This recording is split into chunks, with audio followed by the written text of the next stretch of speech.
साथियों नमस्कार, मेरा नाम प्रशांत है और आप देखना शुरू कर चुके हैं खुदरंग। मैं इस वक्त बहुजन समाज पार्टी की सुप्रीमो मायावती के आवास के ठीक बाहर खड़ा हुआ हूं। गेट बंद है लेकिन अंदर पूरे देश के बहुजन समाज पार्टी के पदाधिकारियों को, नेशनल कोऑर्डिनेटर्स को और उत्तर प्रदेश को छोड़ करके पूरे देश के तमाम सारे पदाधिकारियों को यहाँ एक मीटिंग के लिए बुलाया गया। ये मीटिंग आवास में चल रही है, कार्यालय में नहीं चल रही है, इसलिए मीडिया को वो आमंत्रण नहीं भेजा गया। आज इस पर बातचीत करेंगे, आखिर ये जो मीटिंग है ये अचानक से क्यों बुलाई गई, और दूसरा ये मीटिंग की जगह जो है वो परिवर्तित करने की वजह क्या है, इसके पीछे क्या वजह हो सकती हैं, और इस मीटिंग में क्या कुछ निकल के सामने आने की उम्मीद है, उस पर बातचीत करेंगे। पवन जी हैं हमारे साथ राजपथ पे, आप इनको देखते हैं। पवन जी, बहुत बहुत स्वागत है आपका। सबसे पहले तो धन्यवाद प्रशांत भाई। आज बहन जी बैठक ले रही हैं। इससे पहले 7 तारीख को जो बैठक हुई वो प्रॉपरली उत्तर प्रदेश पे ही एक तरीके से कॉन्सेंट्रेटेड थी। इस बैठक में क्या कुछ होने की उम्मीद है? क्या आपको क्या समझ में आ रहा है? कौन कौन लोग आए हैं? क्या होने जा रहा है आज की बैठक में? जैसा कि आपने बताया उत्तर प्रदेश, तो उत्तर प्रदेश के साथ उत्तराखंड भी नहीं दे रहे हैं यहाँ पर। पहली बात अन्य राज्यों की बैठक हो रही है। और मैं सुबह जब आया तो लोगों से मैंने जब बात की तो उसमें ये बात निकल के आई कि उत्तर प्रदेश में 27 की तैयारी तो बसपा कर रही थी, उसके साथ अन्य राज्यों में चुनाव होने जैसे छत्तीसगढ़, पश्चिम बंगाल, उसमें किस तरीके से काम करना है। और लगातार पार्टी के जिम्मेदारी बदलती नजर आ रही है। और ये भी बात निकल के आई कि 20 तक बसपा सुप्रीमो ने जो काम दिए थे वो कितना कंप्लीट हुआ, उसको कैसे किया गया है, तो उसके बारे में भी आज अंदर बात होगी। और मौजूदा समय में राम जी गौतम के पास जो राज्य होते थे वो राजा राम को दे दिए। हाँ, एक बड़ा शफल किया है। एक बार फिर से मतलब मत दिया है पूरा संगठन में। तो राजा राम के पास हिंदी भाषी क्षेत्र है, जैसे मध्य प्रदेश है, थोड़ा सा झारखंड है, और उसके साथ मध्य प्रदेश, झारखंड और एक और राज्य दिया है। और इतना ही नहीं, अशोक सिद्धार्थ को 4 राज्य दिए। अच्छा, हरियाणा, चंडीगढ़ और राजस्थान। फिर राम जी गौतम को 3 राज्य दिए गए हुए हैं। उनके साथ आज सुबह देखे गए सब अपनी अपनी कमेटी को लेकर एक चीज देखी गई, कोऑर्डिनेट जो किया गया, जो 6 कोऑर्डिनेटर हैं, अतर सिंह राव, लालजी मेधांकर और नितिन सिंह जो नए हैं, उनके साथ अशोक सिद्धार्थ। नितिन सिंह को कहाँ लगाया गया? नितिन सिंह को हिमाचल प्रदेश लगाया गया है। अच्छा, हाँ, जहाँ तक कि हिमाचल प्रदेश लगाया गया है, तो वो जिम्मेदारी देख रहे हैं, वो भी अपनी टीम के साथ है। और मैंने एक विजुअल में देखा, जो विजुअल इन लोगों को दिखाई दे रहा होगा कि सब कोऑर्डिनेटर्स अपनी कमेटी से पहले बात किए हैं, कोऑर्डिनेटर्स अपनी टीम को लेकर गए हैं, और यहाँ पर बाहर बात हुई, काफ़ी देर तक समय बीता। वहाँ पे राजा राम आ रहे थे तो राजा राम के साथ मध्य प्रदेश, झारखंड और बिहार की कमेटी आई। वहीं पर अन्य राज्यों की जो जिम्मेदारी दी गई, और राजस्थान में अभी हाल ही में भीमराव अम्बेडकर को लगाया गया, तो आज भीमराव अम्बेडकर भी मौजूद थे।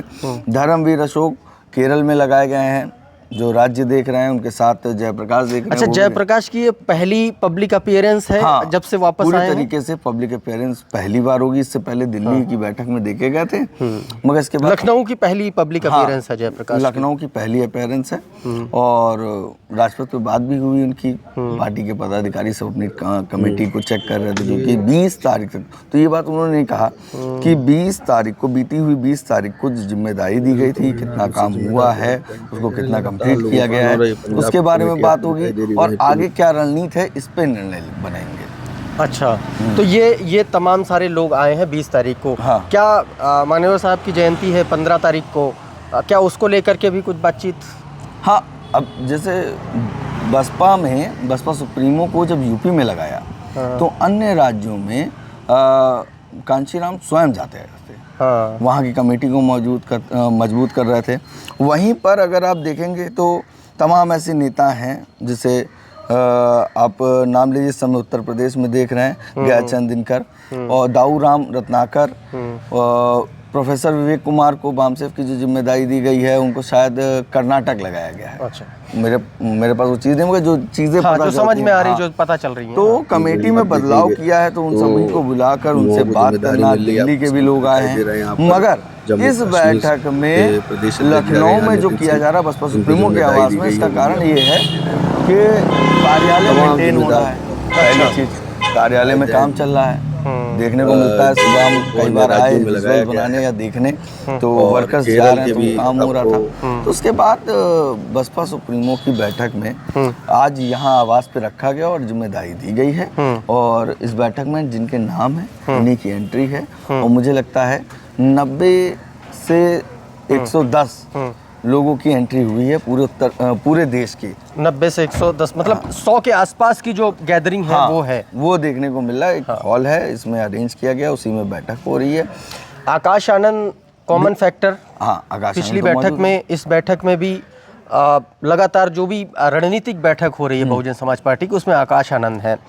चर्चा हुई थी कि उत्तर प्रदेश में भी इनकी जिम्मेदारी बढ़ने जा रही है, इनके कार्यक्रम शुरू हो जाने। क्या लगता है, कुछ आने वाले टाइम में कुछ वो भी सुगबुगाहट देखने को मिलेगी?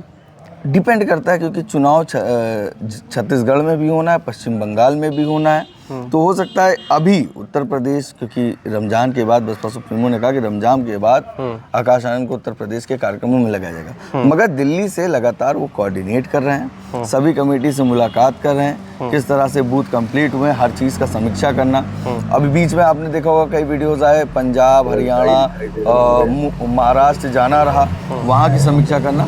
तो ये बदलाव बता रहा है कि बसपा सुप्रीमो उनको सीरियस राजनीति सिखा रहा है। अखिलेश यादव को देखा जाए तो मीडिया से बात करने में भी उनका जो लहजा होता है वो अलग होता है, और आकाश आनंद का बात करने का तरीका और सीरियसनेस कहीं ना कहीं लोगों को घर कर रही है। और पार्टी में अगर नेता सीरियस नहीं होगा तो कमेटी भी सीरियस नहीं होगी। जिस तरह से बसपा सुप्रीमो स्वयं रहती है सीरियस मुद्दों को लेकर, जिम्मेदारी को लेकर, वही आकाश आनंद को अपनी गाइडेंस में तैयार कर रही हैं। इन्होंने ये बात रैली में भी कही थी, तो वो सीरियसनेस आकाश आनंद के अंदर दिख रही।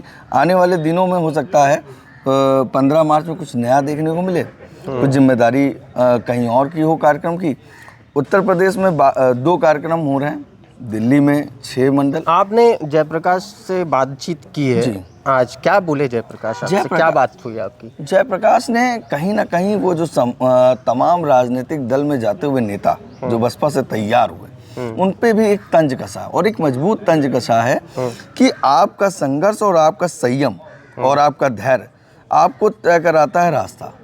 मैं बसपा से कहीं नहीं गया, बसपा के साथ रहा, कई लोगों ने बयान दिए, तमाम बातें सामने आई, मगर बसपा में रुके रहने के बाद आज मेरे पास एक ऐसी जिम्मेदारी है जो राज्यों को मैं तैयार कर रहा हूँ। अभी केरल में इनको लगाया गया है, केरल में लगाने के बाद उनका कहना है कि केरल एक ऐसा राज्य है जहाँ पर शिक्षित लोगों की संख्या ज़्यादा है, उन लोगों से मुलाकात होती है, बात होती है। और मेरे लिए ये एक मौका है, क्योंकि हाल ही में केरल में चुनाव हुए, बसपा के नतीजे है।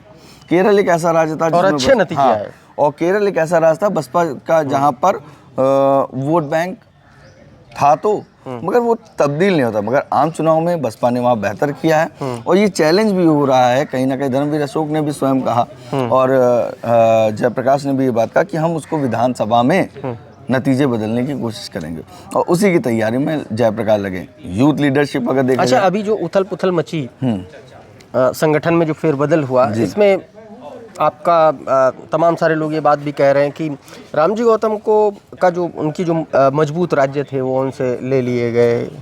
क्या इसके पीछे कोई वजह आप मानते हैं? मुझे लगता है कि लगातार लंबे अरसे से हिंदी भाषी एरिया देख रहे थे, और अभी भी उनके पास महाराष्ट्र है, और उसके बाद 2 राज्य और दिए गए, तो जिम्मेदारी में फेरबदल हुआ करता है। मगर कौन खरा उतर रहा है? अब ऐसे तो अशोक सिद्धार्थ जी को तो पार्टी से निष्कासन कर दिया था, फिर पार्टी में लिया, 2 राज्य दिए, 3 राज्य दिए, आज 4 राज्य दिए। अब डिपेंड करता है कि आपकी कार्यशैली कैसी, उस पर भी समीक्षा होगी कि कितना आप काम कर रहे हैं। ठीक बात।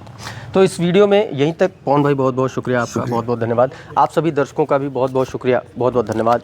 आप जुड़े रहिए आपके अपने चैनल खुदरंग के साथ। नमस्कार।